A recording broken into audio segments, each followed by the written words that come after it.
আজকের ভিডিওটা হচ্ছে শিক্ষণীয়। অবশ্যই মনোযোগ সহকারে শুনবেন আপনারা। নতুনদের উদ্দেশ্যে বলছি, নতুন কন্টেন্ট ক্রিয়েটরের উদ্দেশ্যে বলছি, আপনাদের এই ভিডিওটি কাজে লাগবে।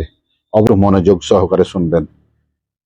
1 নম্বর পয়েন্ট হচ্ছে, আপনি ভিডিও বানাচ্ছেন, আম বাগানের ভিডিও বানাচ্ছেন। দেখা গেল কৃষকের সাথে কথা বললেন যে 1 বিঘা জমিতে আপনি ধরেন 20 মণ আম হলো কি 30 মণ আম হলো।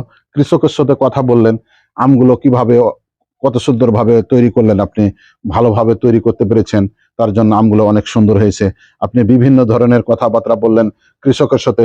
আবার দেখা গেল তার পাশে একটি বিশাল একটি বিল আছে, বিলের পাশে মাছ মারছে। তো মাছ মারার আপনি 10 সেকেন্ডের ভিডিও নিয়ে বড় বড় মাছগুলো উঠিয়ে আপনি ক্যাপশন দিচ্ছেন যে অনেক সুন্দর, মাছগুলো দেখে আপনাদের জি ভরে যাবে। মাছগুলো আপনার দেখে জি ভরে গেছে, তার জন্য আপনি ক্যাপশন দিচ্ছেন এই যে মাছগুলো অনেক সুন্দর, আপনারা মাছগুলো দেখেন। আপনি ভুল করলেন। ভুল কোনটা?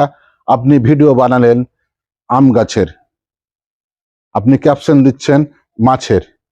মাছের ক্যাপশন দিতে পারবেন না। আপনি কৃষকের সাথে কথা বললেন, আপনি লিখতে পারেন ক্যাপশনে যে আমের গাছগুলো অনেক সুন্দর, এই আমগুলো এভাবে করলে, পরিচর্যা করলে অনেক লাভবান হবেন আপনারা কৃষক। এটা ক্যাপশন দিতে পারেন।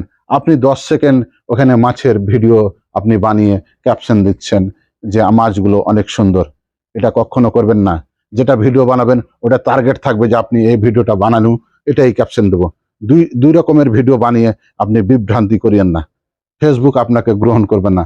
আর যদি ভালোভাবে আপনারা যদি ফেসবুকের গাইডলাইন মেনে চলেন, অবশ্যই আপনি দ্রুত মনিটাইজেশন পাবেন। ভিডিওটি যদি ভালো লাগে লাইক কমেন্ট শেয়ার করে এমটিভি বাংলা চ্যানেলের পাশে থাকবেন। আসসালামু আলাইকুম।